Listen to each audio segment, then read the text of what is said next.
بسم اللہ الرحمن الرحیم الحمدللہ والصلاة والسلام علی رسول اللہ وعلی آلہ وصحبہ ومن والاه وبعد۔ محترم سامعین و ناظرین، حضرات خواتین، السلام علیکم ورحمۃ اللہ وبرکاتہ۔ آج 20ویں تراویح کا خلاصہ یعنی 20ویں پارے کے آغاز سے سورہ حامیم سجدہ کے اختتام تک کا خلاصہ پیش کیا جاتا ہے۔ آغاز اس بات سے ہوتا ہے کہ اس شخص سے بڑا ظالم کون ہو سکتا ہے جس نے اللہ پر جھوٹ باندھا اور جب سچائی اس کے سامنے آئی تو اسے جھٹلایا۔ جہنم اس کا ٹھکانہ ہے۔ جو شخص سچائی لے کر آیا اور جنہوں نے اس کو سچ مانا وہی لوگ متقی ہیں، وہی عذاب سے محفوظ رہیں گے۔ انہیں اپنے رب کے ہاں وہ سب کچھ ملے گا جس کی وہ خواہش کریں گے، یعنی اللہ انہیں عذاب برزخ سے، روز قیامت کی سختیوں سے، حساب کی سخت گیری سے، میدان حشر کی رسوائی سے، اپنی کوتاہیوں اور قصوروں پر مواخذے سے بچائے گا اور جنت کی لازوال نعمتوں سے نوازے گا۔ یہ ان کے بہترین اعمال کی جزا ہے۔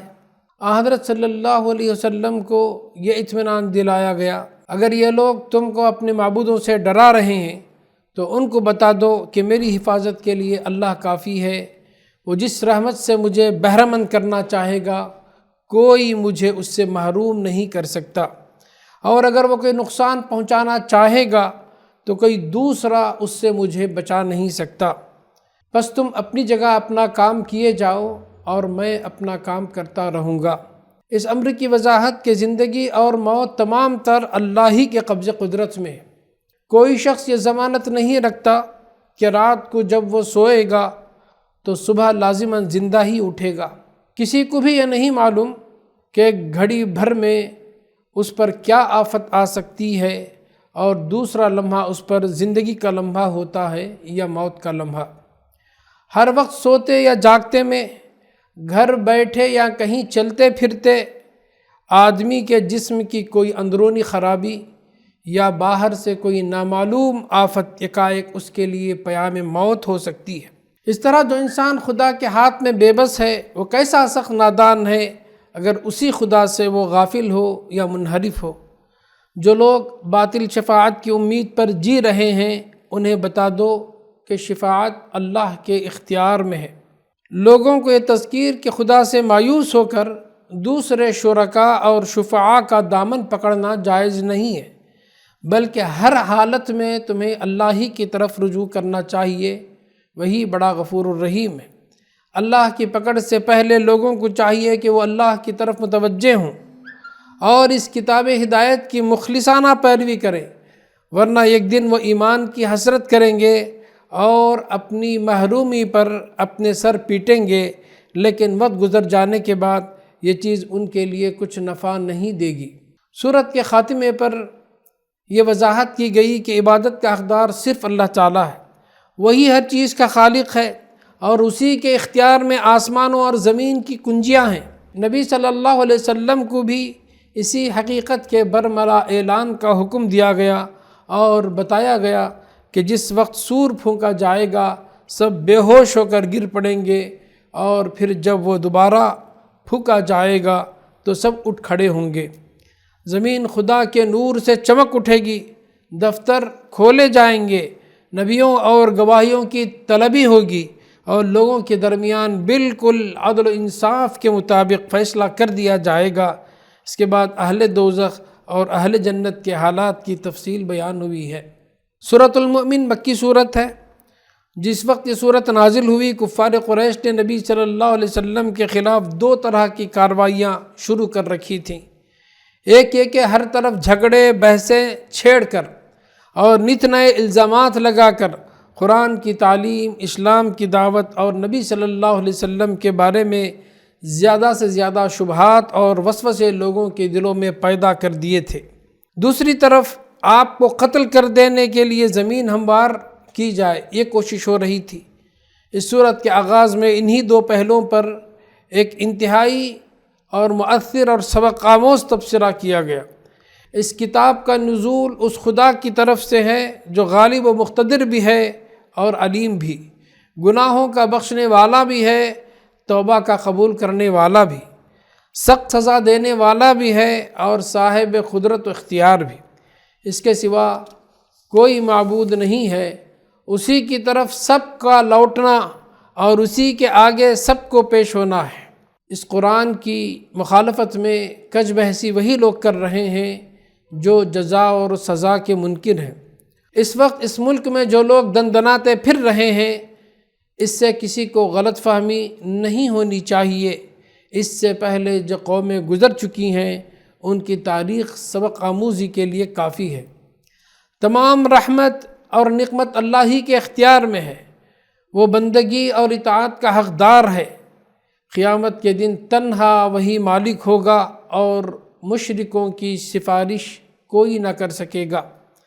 قتل کی سازش کے جواب میں مؤمن آل فرعون کا قصہ سنایا گیا اور اس میں 3 گروہوں کو 3 سبق دیے گئے۔ نمبر 1، کفار کو بتایا گیا کہ جو کچھ تم محمد صلی اللہ علیہ وسلم کے ساتھ کرنا چاہتے ہو، یہی کچھ اپنی طاقت کے بھروسے پر فرعون حضرت موسیٰ کے ساتھ کرنا چاہتا تھا۔ اب کیا یہ حرکتیں کر کے تم بھی اسی انجام سے دوچار ہونا چاہتے ہو جس انجام سے وہ دوچار ہوا تھا؟ نمبر 2، محمد صلی اللہ علیہ وسلم اور آپ کے پیرووں کو سبق دیا گیا کہ ان ظالموں کی بڑی سے بڑی خوفناک دھمکی کے جواب میں بس خدا کی پناہ مانگ لو اور اس کے بعد بالکل بے خوف ہو کر اپنے کام میں لگ جاؤ۔ اس طرح خدا کے بھروسے پر خطرات سے بے پرواہ ہو کر کام کرو گے تو آخر کار اس کی نصرت آ کر رہے گی، اور آج کے فرعون بھی وہی دیکھ لیں گے جو کل کے فرعون دیکھ چکے ہیں۔ نمبر 3، ان 2 گروہوں کے درمیان ایک تیسرا گروہ سماج میں وہ تھا جو خاموشی کے ساتھ حق و باطل کی اس کشمکش کا تماشا دیکھ رہا تھا۔ اللہ نے اس موقع پر ان کے ضمیر کو جھنجھوڑا اور انہیں بتایا کہ جب حق کے دشمن علانیہ تمہاری آنکھوں کے سامنے اتنا بڑا ظالمانہ اقدام کرنے پر تل گئے ہیں، افسوس ہے تم پر اگر اب بھی تم بیٹھے تماشا ہی دیکھتے رہو۔ اس حالت میں جس شخص کا ضمیر بالکل مر نہ چکا ہو، اسے اٹھ کر وہ فرض انجام دینا چاہیے جو فرعون کے بھرے دربار میں مرد مومن نے اس وقت انجام دیا تھا جب فرعون نے حضرت موسیٰ علیہ السلام کو قتل کرنا چاہا تھا۔ پھر نبی صلی اللہ علیہ وسلم اور آپ کے صحابہ کو تسلی دیتے ہوئے بتایا گیا کہ ہم یقیناً دنیا میں بھی اور آخرت کے دن بھی رسولوں اور مؤمنوں کی مدد کرتے ہیں اور کریں گے۔ اللہ کی مدد کی دنیا میں ایک شکل یہ ہے کہ رسولوں اور مؤمنوں کو ظالموں کے ظلم و استبداد سے نجات دلائی جاتی ہے۔ دوسری شکل یہ کہ انہیں سیاسی تفوق اور برتری حاصل ہوتی ہے۔ تیسری شکل یہ ہے کہ انہی کا بول بالا ہوتا ہے دنیا میں۔ نبی کریم صلی اللہ علیہ وسلم اور صحابہ کو یہ تینوں طرح کی مدد حاصل رہی۔ اب رہا کفار کا مجادلہ، جو حق کو نیچا دکھانے کے لیے مکے میں شب و روز جاری تھا، تو اس کے جواب میں ایک طرف دلائل کے ساتھ توحید و آخرت کا برحق ہونا ثابت کیا گیا، اور دوسری طرف ان کے انکار و عناد کی اصل وجہ بتا دی گئی کہ دراصل اس کی وجہ وہ کبر ہے جو تمہارے دلوں میں بھرا ہوا ہے۔ تم سمجھتے ہو کہ محمد صلی اللہ علیہ وسلم کی دعوت قبول کر لیں گے تو تمہاری بڑائی قائم نہیں رہ سکے گی۔ آخر میں قریش کو کھلے الفاظ میں انذار اور نبی صلی اللہ علیہ وسلم اور آپ کے صحابہ کو قطعی الفاظ میں فتح و نصرت کا وعدہ کیا گیا۔ سورہ حامیم سجدہ مکی صورت ہے۔ اس کا موضوع اس مخالفت کا جواب ہے جو کفار مکہ کی جانب سے اس وقت انتہائی ہٹ دھرمی اور بد اخلاقی کے ساتھ کی جا رہی تھی، جس کا محصل یہ ہے: نمبر 1، یہ خدا کا نازل کردہ کلام عربی زبان میں ہے۔ جاہل لوگ اس کے اندر کوئی روشنی نہیں پاتے، مگر سوجھ بوجھ رکھنے والے اس روشنی کو دیکھ رہے ہیں اور اس سے فائدہ بھی اٹھا رہے ہیں۔ نمبر 2، تم نے اگر اپنے دلوں میں غلاف چڑھا لیے ہیں اور اپنے کان بہرے کر لیے ہیں تو نبی صلی اللہ علیہ وسلم کا کام تمہیں زبردستی سنانا اور سمجھانا نہیں ہے۔ نمبر 3، تم خواہ اندھے بہرے بنے رہو، حقیقت یہ ہے کہ تمہارا خدا بس ایک ہے اور تم کسی دوسرے کے بندے نہیں ہو۔ نمبر 4، تمہیں کچھ احساس بھی ہے کہ جس ہستی کے ساتھ تم کفر و شرک کر رہے ہو وہ ساری کائنات کا خالق، مالک اور رازق ہے، اس کا شریک، تم اس کی حقیر مخلوقات کو بناتے ہو۔ نمبر 5، اچھا نہیں مانتے تو خبردار ہو جاؤ، اسی طرح کا عذاب تم پر ٹوٹ پڑے گا جو عاد و سمود پر آیا تھا۔ نمبر 6، بڑا ہی بدقسمت ہے وہ انسان جس کے پیچھے ایسے شیاطین جن و انس لگ جائے جو اس کی حماقتوں کو اس کے سامنے خوشنما بنا کر پیش کریں۔ قیامت کے دن ہر ایک کہے گا کہ جن لوگوں نے مجھے بہکایا تھا وہ میرے ہاتھ لگ جائیں تو انہیں پاؤں تلے رون ڈالو۔ نمبر 7، نبی صلی اللہ علیہ وسلم اور صحابہ کو ڈھارس کہ تم بے یار و مددگار نہیں ہو، بلکہ جو شخص ایمان کی راہ پر مضبوطی کے ساتھ جم جاتا ہے خدا کے فرشتے اس پر نازل ہوتے ہیں اور دنیا سے لے کر آخرت تک اس کا ساتھ دیتے ہیں اور اس کو ثابت قدم رہنے میں مدد کرتے ہیں۔